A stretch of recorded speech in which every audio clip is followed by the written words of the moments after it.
Before we begin to approach the earliest period of Jewish history, we have to address the question of how shall we approach the Bible as a historical source. The Bible is, of course, regarded by tens of thousands of generations, millions upon millions of people, as the Word of God, and it has a tremendous amount of authenticity simply because of that status. But if we're trying to approach it looking for historical data, is that an appropriate way to understand this text? I'm going to set that question aside for now, but I would like to give you a thought experiment that hopefully will clarify some of the questions that arise as we look at it from the point of view of a historian. One last caveat. I know when people look at me, especially for the first time, they think I'm a rabbi. I think it's the kippah and the beard that give it away, and it's true. On a personal level, I have proclivities towards observant Judaism, and I do my best as much as I can to be as observant as possible. But let's just set that aside as well and look again at this question from a historical perspective, because I am not a rabbi. I'm just a regular guy who happens to work as a historian. Here's the thought experiment.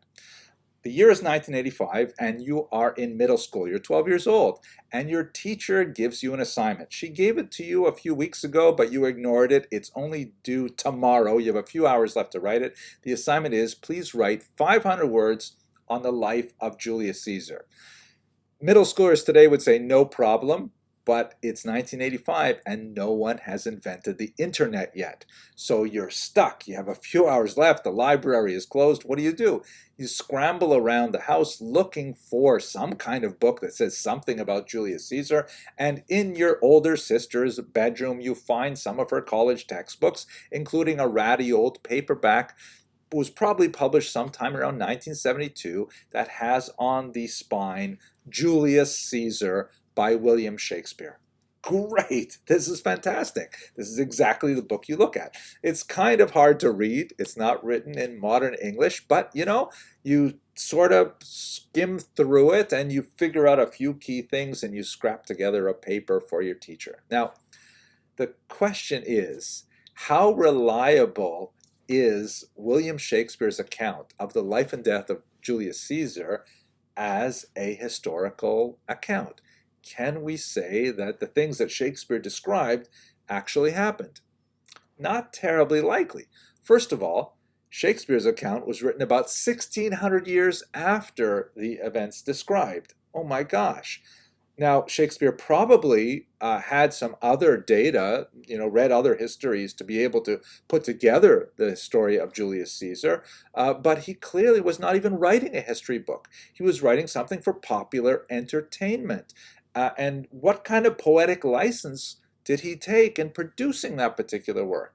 Can we actually say anything real about William Shakespeare's account of Julius Caesar? And just to take it to a meta level, which is going to be very relevant for looking at the Bible as well, the copy that you're holding in your hand was published in the 1970s. Who says that it doesn't actually date from the 1970s? Who says that it even dates from the 1600s? Maybe it really was published for the first time in the era of Elizabeth II as opposed to Elizabeth I.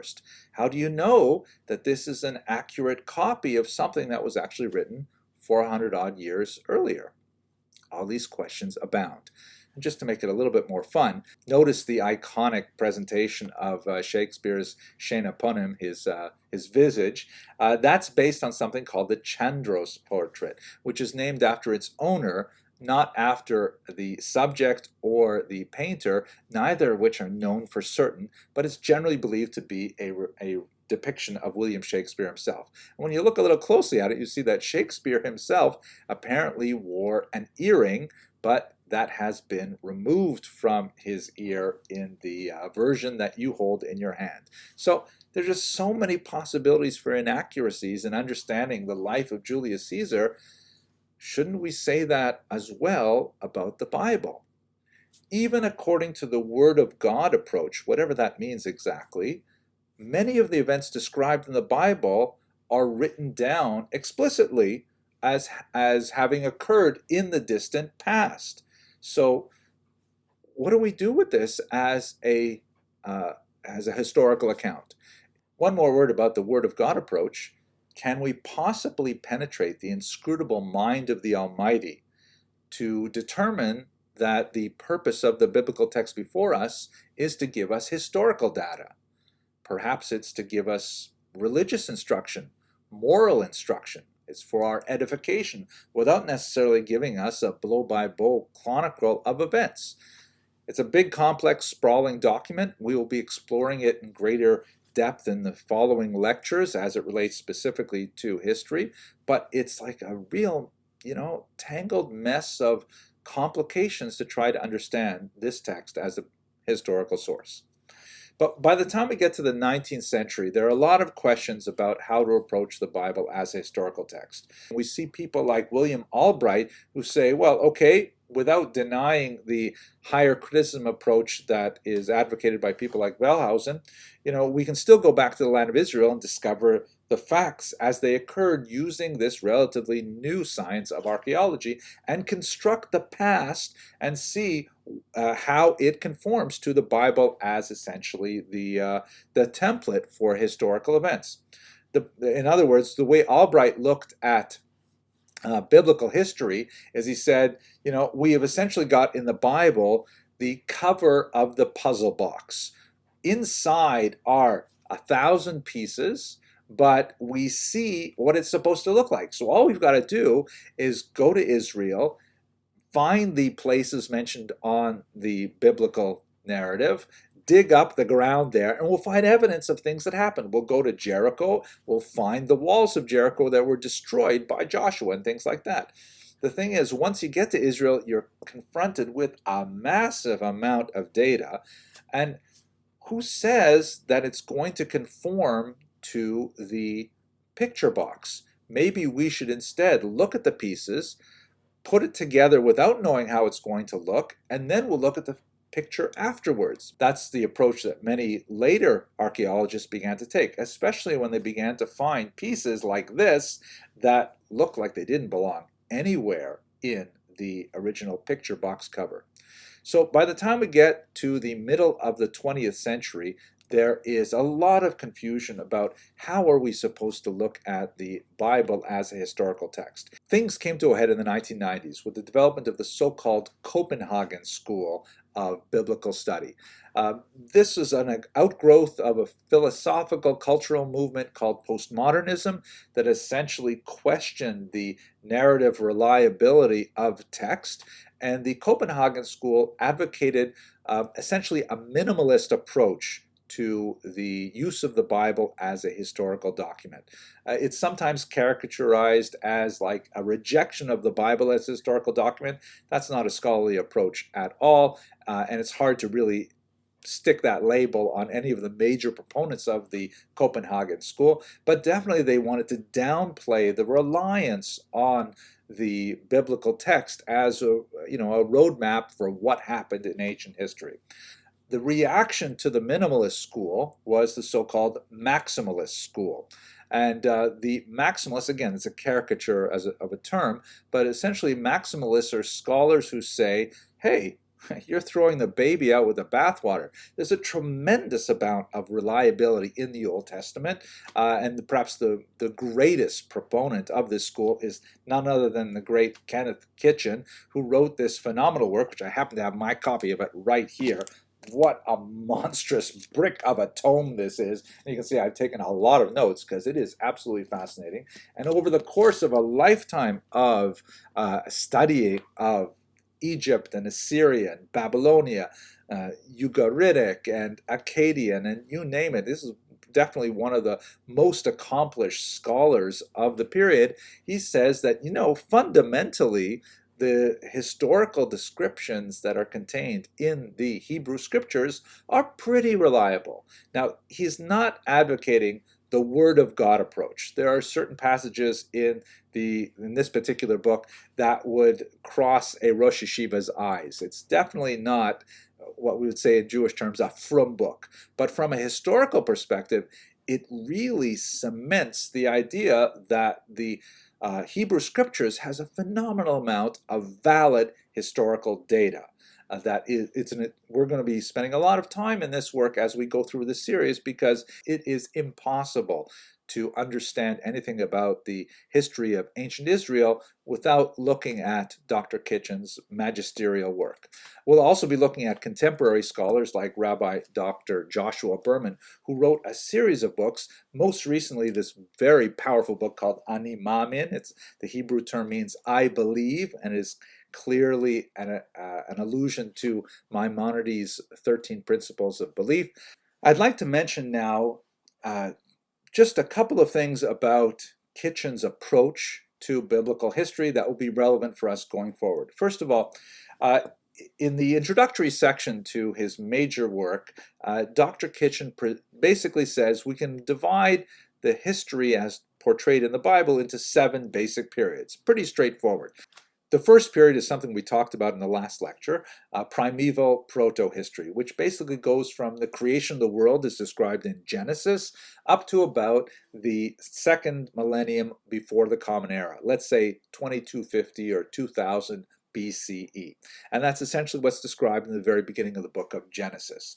The second period is that of the patriarchs, Abraham, Isaac, and Jacob, and their wives, Sarah, Rebecca, Rachel, and Leah, and that goes from the early to mid-second millennium, that is from about the year, let's say 1750, till, maybe go up to Joseph, another couple hundred years, and that's described for the rest of the book of Genesis. The third period is the Egyptian sojourn and Exodus, and that will be the mid to the late second millennium. That means around, let's say, 1500 to 1200, more or less, and it's described in the book of Exodus. And then we get to the fourth period, which is settlement in Canaan. And notice that he uses the term settlement rather than conquest. That will become very important when we get to that period later. And that will be the late second millennium, say approaching the year 1000 BCE. And it is described in the book of Deuteronomy, and then in Judges and in Joshua. The fifth period is the period of the United Monarchy. This is a golden period under the Kings Saul and David and Solomon, and that's described in the first book of Samuel, first book of Chronicles. And then the sixth period, the Divided Monarchy, which is moving through the first millennium. Let's say we're getting into the 800s and the 700s, and that's in 2 Samuel, Kings, and the book of Chronicles. And then finally, the exile and return, talking here about the Babylonian exile, the 6th and 5th centuries before the Common Era, described in a host of biblical works. Now, 2 quick things. The first is, notice that I have not included all the books in the Hebrew Scriptures because a lot of them are really difficult to provide clear historical data, although they have pieces of it. The book of Psalms, for example, it clearly, heartfelt prayers to God, but there is occasionally historical data embedded in Psalms, as we shall see as we go through this course. But secondly, more significantly, in Kitchen's work, he doesn't start at the beginning, the first period, and move through all 7 periods. Rather, what he does is he starts in the 6th period, the Divided Monarchy, quite late now in Jewish history, well over 1,000-odd years into Jewish history, and then he moves later in time to the exile and return, and only then does he go back to start at the first period again. Why does he do that? Why does he start at period 6, go to 7, and then all the way back to 1, 2, 3, 4? The reason is actually pretty obvious if you're familiar with the data. There's a lot more really cool evidence for the historicity in period 6 and 7 than there is in 1, 2, 3, 4, 5. He still has a lot to say about periods 1, 2, 3, 4, 5 that is incredibly valuable, but he says, you know what? I want to give you the really powerful, incontrovertible stuff first, and then once you're with me with 2 good chapters of this decent archaeological data, then I'll take you back to some of the more, intuitive and some of the more deductive type of material that is in the earlier period. It's really complicated, I know, but we'll go through it starting from period 1, and I hope you'll bear with me. Let us give you an example of what is like some of the really cool data in both of those sections. So Dr. Kitchen argues that there's basically 2 types of data points. that prove the Bible has reliability as a historical source. The first would be external evidence of historical reliability. And what he means by that is data taken from outside the text of the Bible that conforms exactly to the text as we have it. And a great example of this is archaeological finds. So, for example, this black obelisk of Shalmaneser III, which dates from the 9th century before the Common Era, clearly has King Jehu, who is described in the Hebrew Bible as, owing obeisance to King Shalmaneser III, and this monumental architecture clearly describes this from the perspective of the occupying power of Israel, and it seems to lock into place the account that we have of the historical relationship between these two powers. So this is the kind of evidence that we love as historians because it kind of confirms everything from an independent vantage point. And most of that really dates from the 9th century onward, meaning from the 800s onward. And since we're going to be going back to the year 2000 before the Common Era, it gets harder and harder the earlier you go back in time to find this kind of hard external material evidence for the historicity of the biblical narrative. But that doesn't mean that we're without resources. And a good 350 pages of Dr. Kitchen's work is based on looking at internal evidence of biblical reliability. Just giving you one little example here, and we're going to go through many more of them as we go through the next few lectures. Look at the price of slaves in the ancient world. So Dr. Kitchen was able to comb through a tremendous variety of data points in dozens of ancient dead languages to find how much it cost in shekels to buy a slave in the ancient world. And then he compared it to the few data points of how much slaves cost as described in the Bible. So if you look at this graph, the red line describes how much slaves cost in various parts of the ancient world, from the Nile Delta through the Mesopotamian region, and we see that it follows that essential red curve from the year 2250 to about the year 500. And then when you take the few passages in the biblical text that refer to the price of slaves, we see that, it conforms pretty much to the price of slaves that was the going rate in the ancient world. And that's like, very interesting.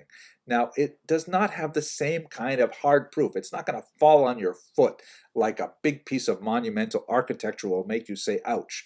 But nevertheless, it's really quite persuasive to say, hey, if it cost 20 shekels for a slave in the old Babylonian period, and Joseph was sold for 20 shekels around that time, that sounds like a reasonable piece of historical data that we could rely on. We're going to see a lot more of this in the next few lectures, but for the time being, I want to thank you for sticking with me through this difficult historiographic introduction.